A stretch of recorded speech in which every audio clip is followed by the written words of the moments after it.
दोस्तों, इलेक्शन के रिजल्ट्स आ चुके हैं और बीजेपी को अकेले अपने दम पर सिर्फ 240 सीट्स मिली है, जबकि जादुई आंकड़ा 272 का है।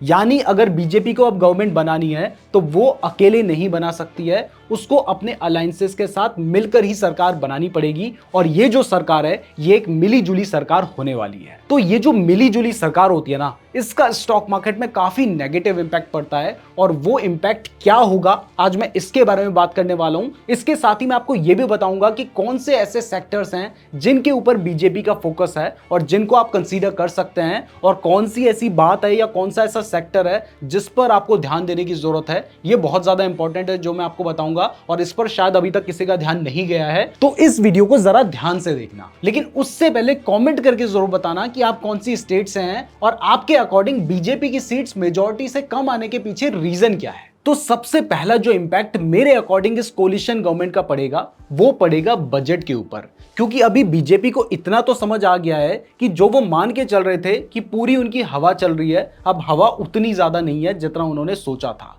तो अब उन्हें यह समझ आ गया है कि थोड़ा बहुत उन्हें सोशलिस्ट स्कीम्स के ऊपर भी फोकस करना पड़ेगा, जिसकी वजह से जो बजट में गवर्नमेंट अलग अलग सेक्टर्स के ऊपर कैपेक्स कर रही थी, इंफ्रास्ट्रक्चर में जो गवर्नमेंट कैपेक्स कर रही थी, रेलवे में जो कैपेक्स कर रही थी, डिफेंस में जो कैपेक्स कर रही थी, वो कैपेक्स अभी भी होगा। लेकिन मुझे लगता है कि वो थोड़ा सा घट सकता है, क्योंकि अब गवर्नमेंट को सोशलिस्ट स्कीम्स के ऊपर भी कैपेक्स करना पड़ेगा, जिस वजह से ये जो सेक्टर्स हैं इनमें थोड़ा बहुत इंपैक्ट पड़ सकता है। यानी जितने भी पीएसयू सेक्टर्स हैं उनमें आपको थोड़ा बहुत इंपैक्ट देखने को मिल सकता है। ये सिर्फ मेरा ओपिनियन है। तो इस बार का जो बजट होगा वो बहुत इंपॉर्टेंट होगा और उस पर ध्यान देना बहुत जरूरी है। इसके बाद जो दूसरा इंपैक्ट मुझे लगता है कि स्टॉक मार्केट में हमें देखने को मिलेगा वो पड़ेगा एफआईआईज की वजह से। आपको पता है कि पिछले कुछ महीने से जो फॉरेन इंस्टीट्यूशंस थे वो लगातार सेलिंग कर रहे थे। जितनी सेलिंग फॉरेन इंस्टीट्यूशंस ने पिछले कुछ महीनों में की है, उतनी सेलिंग तो उन्होंने पिछले कुछ सालों में भी नहीं की थी। अब उस टाइम उनके सेलिंग करने के पीछे रीजन ये था कि अभी इलेक्शन की वजह से जो इंडियन स्टॉक मार्केट में वॉलेटिलिटी है वो उसको अवॉइड करें। लेकिन अब जब एफआईआईज को दिखाई देगा कि अपोजिशन भी बहुत ज्यादा स्ट्रांग हो गया है, तो ऐसे में एफआईआईज की जो इन्वेस्टमेंट है उसमें कमी आ सकती है और इससे भी स्टॉक मार्केट में इंपैक्ट देखने को पड़ सकता है। और सिर्फ फॉरेन इंस्टीट्यूशंस ही नहीं, बल्कि हो सकता है कि डोमेस्टिक इंस्टीट्यूशंस के इन्वेस्टमेंट में भी हमें थोड़ा बहुत कमी देखने को मिले। अब इसके बाद जो नेक्स्ट इंपैक्ट होगा वो एक पर्टिकुलर सेक्टर में हो सकता है, और वो कौन सा सेक्टर होगा ये समझने के लिए समझो कि पिछली सरकार में बीजेपी के पास क्योंकि फुल मेजॉरिटी थी, तो उन्होंने अपने हिसाब से जो व्यक्ति काबिल था उसको वो मिनिस्ट्री दी थी। इसका एक बहुत अच्छा एग्जांपल है नितिन गडकरी जी, जिनके पास पिछली सरकार में road transport and highways ministry थी। और इस बात से कोई भी इंकार नहीं कर सकता कि उन्होंने हाईवेज एंड इंफ्रास्ट्रक्चर डेवलपमेंट के ऊपर बहुत काम किया है। बट अब क्योंकि कोलिशन गवर्नमेंट बनने वाली है, यानी मिली जुली सरकार बनने वाली है, तो बीजेपी को अपने अलायंसेस को भी खुश रखना पड़ेगा और इसके लिए कुछ इंपॉर्टेंट मिनिस्ट्रीज उन्हें देनी पड़ेगी। और इवन अभी तो इलेक्शन के रिजल्ट्स आए हैं और अभी से ही ये जो डिमांड्स हैं वो शुरू हो गई हैं कि कौन सी मिनिस्ट्री किसको चाहिए। तो अब क्योंकि बीजेपी के पास नेगोशिएशन पावर नहीं है, नेगोशिएशन पावर उन अलायंसेस के पास है, तो बीजेपी को उनकी बात माननी पड़ेगी, उन्हें वो मिनिस्ट्री देनी पड़ेगी। और इन केस अगर कोई मिनिस्ट्री किसी ऐसे व्यक्ति के पास चली जाती है जो कि या तो उतना ज्यादा केपेबल नहीं है या फिर वो काम करना ही नहीं चाहता है, तो इस केस में उस पर्टिकुलर सेक्टर को सफर करना पड़ेगा। और ऐसे में अगर बीजेपी को दिखाई भी दे रहा है कि वो पर्टिकुलर जो मिनिस्टर है वो अपनी मिनिस्ट्री के लिए काम नहीं कर रहा है, तब भी वो उस मिनिस्टर को हटा नहीं पाएंगे, क्योंकि उन्हें सरकार बना के रखनी है। तो इस मिली जुली सरकार के चक्कर में, अपने अलायंसेस को खुश रखने के चक्कर में जो पर्टिकुलर सेक्टर्स हैं उन्हें सफर करना पड़ सकता है। अब नेक्स्ट, आपको पता है कि बीजेपी जानी जाती है अपने स्ट्रॉन्ग एंड बोल्ड डिसीजंस के लिए, और वो बोल्ड डिसीजंस अभी तक बीजेपी इसलिए ले पा रही थी क्योंकि वो फुल मेजॉरिटी में थी। लेकिन अब जब मिली जुली सरकार आएगी तो उनके पास पूरी मेजॉरिटी नहीं है, तो उन्हें कोई भी अगर स्ट्रॉन्ग डिसीजन लेना है तो उन्हें अपने अलायंसेस को भी खुश रखना पड़ेगा। और अगर कोई ऐसा स्ट्रॉन्ग डिसीजन है जो कि किसी पर्टिकुलर सेक्टर के फेवर में है, किसी बिजनेस के फेवर में है या फिर पूरे देश के फेवर में है, लेकिन उसके ऊपर उनके जो अलायंसेस हैं वो खुश नहीं है, तो इस केस में वो स्ट्रॉन्ग डिसीजन नहीं ले पाएंगे और ऐसे में भी हमारे स्टॉक मार्केट्स को सफर करना पड़ सकता है। अब नेक्स्ट रीजन जानने से पहले वीडियो पसंद आ रही है तो वीडियो को लाइक जरूर कर दीजिएगा और हमारे चैनल को सब्सक्राइब भी कर देना, क्योंकि अगर आप सब्सक्राइब नहीं करेंगे तो हो सकता है कि हमारी वीडियो आपको दोबारा कभी रिकमेंड ही ना हो। और हाँ, अगर आप इन्वेस्टमेंट या ट्रेडिंग के लिए बेस्ट डीमैट अकाउंट खुलवाना चाहते हैं तो कुछ अच्छे डीमैट अकाउंट के लिंक मैंने आपको डिस्क्रिप्शन पे दे रखे हैं, तो डिस्क्रिप्शन भी जरूर चेक कर लीजिएगा। अब नेक्स्ट जो इस कोलिशन गवर्नमेंट की वजह से सफर कर सकती है वो है हमारी जीडीपी। तो देखो, आपको भी पता है कि इस बार के जो इलेक्शन रिजल्ट्स हैं उससे बीजेपी को शॉक लगा है, और बीजेपी को ही नहीं, इवन अपोजिशन को भी शॉक लगा है, क्योंकि किसी ने भी एक्सपेक्ट नहीं किया था कि बीजेपी की सीट्स इतनी कम हो सकती हैं। इसके अलावा यूपी में भी हमने देखा कि जहां बीजेपी की एक बहुत स्ट्रांग पकड़ थी, उस जगह पर भी समाजवादी पार्टी की बीजेपी से ज्यादा सीट्स निकल कर आ गई। इवन अयोध्या में भी, जहां पर तो सब मान के चल रहे थे कि बीजेपी ने जीतना ही है, वहां पर भी बीजेपी हार गई।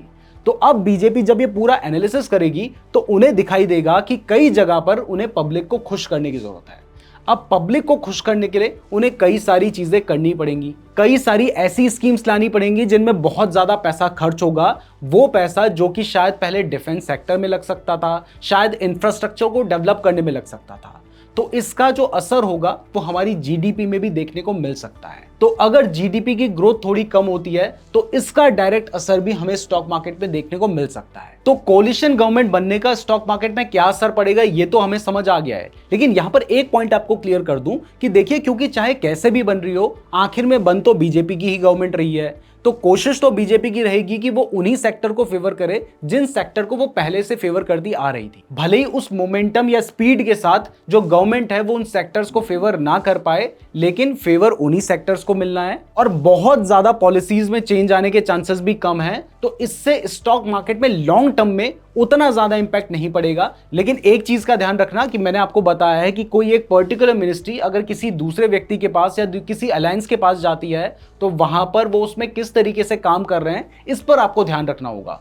जरूरी नहीं है कि किसी अलायंस को मिनिस्ट्री मिल रही है तो वो खराब ही परफॉर्म करेगी, हो सकता है वो और अच्छा परफॉर्म करे, लेकिन यहां पर आपको ध्यान रखने की जरूरत होगी। तो लॉन्ग टर्म में स्टॉक मार्केट के अच्छे परफॉर्म करने के ही चांसेस हैं। भले ही मान लेते हैं कि अगले 5 साल में अगर स्टॉक मार्केट ने 5000 पॉइंट्स बढ़ना था तो अब हो सकता है 4500 पॉइंट्स ही बढ़े, लेकिन माना जा रहा है कि स्टॉक मार्केट बढ़ेगा। तो अब जानते हैं कि कौन से ऐसे सेक्टर्स हैं जिनके ऊपर गवर्नमेंट का फोकस रहने वाला है। क्लियर कर दूं कि बीजेपी का जो मैनिफेस्टो था उसके हिसाब से कौन से सेक्टर्स के ऊपर बीजेपी फोकस करने वाली है, इसके ऊपर हमने ऑलरेडी एक वीडियो बना रखी है। उस वीडियो का लिंक आपको डिस्क्रिप्शन में मिल जाएगा, या फिर यूट्यूब में सर्च कर लेना नीरज जोशी मोदी 3.0, तो आप ये वाली वीडियो आपको दिखाई देगी, आप इस वीडियो को देख सकते हैं। अभी जिन सेक्टर्स के बारे में मैं आपको बता रहा हूं ये वो सेक्टर्स हैं जिनके ऊपर जब इलेक्शन के रिजल्ट्स आए थे और उसके बाद जब प्राइम मिनिस्टर ने अपना पहला भाषण दिया था, उस भाषण में उनके बारे में जिक्र किया था। तो मैं इन सेक्टर्स की बात कर रहा हूं। तो इसमें जो हमारा सबसे पहला सेक्टर है वो है सेमीकंडक्टर सेक्टर।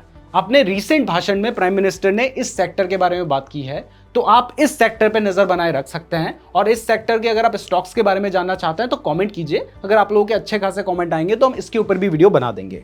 इसके बाद जो नेक्स्ट सेक्टर है वो है इलेक्ट्रॉनिक सेक्टर। इस सेक्टर के बारे में भी प्राइम मिनिस्टर ने अपने रीसेंट भाषण में कहा है। इसके बाद जो हमारा थर्ड सेक्टर है वो है डिफेंस सेक्टर। इस सेक्टर के ऊपर हमेशा से बीजेपी का फोकस रहा है और उन्होंने अपने रीसेंट भाषण में कहा है कि जब तक हम इंडिया को डिफेंस सेक्टर में आत्मनिर्भर नहीं बना देते हैं तब तक हम अपने काम को रोकेंगे नहीं। इसके अलावा जो बीजेपी का मैनिफेस्टो था उसमें भी डिफेंस सेक्टर के ऊपर उन्होंने बहुत सारी बातें कही थी, तो ये सेक्टर इंपॉर्टेंट है। इसके बाद जो नेक्स्ट सेक्टर है वो है ग्रीन एनर्जी का। इस सेक्टर के ऊपर काम होना वैसे भी बहुत ज्यादा जरूरी है अगर हमें सस्टेनेबल तरीके से ग्रो करना है, और इसके बारे में भी प्राइम मिनिस्टर ने अपने रीसेंट भाषण में कहा था। बट इसके साथ ही प्राइम मिनिस्टर ने यह भी कहा था कि जिन सेक्टर्स के ऊपर ऑलरेडी काम चल रहा है उन सेक्टर्स के ऊपर भी वो काम करेंगे। तो इसमें आ जाते हैं जैसे रेलवे सेक्टर है, इस सेक्टर के ऊपर भी काम चल रहा है, बहुत ज्यादा काम चला है। आपने देखा है कि बहुत सारी वंदे भारत ट्रेन लॉन्च हुई हैं, बुलेट कॉरिडोर्स के ऊपर भी बात चल रही है, और ये उनकी मोदी की जो गारंटी है, यानी बीजेपी का जो मैनिफेस्टो था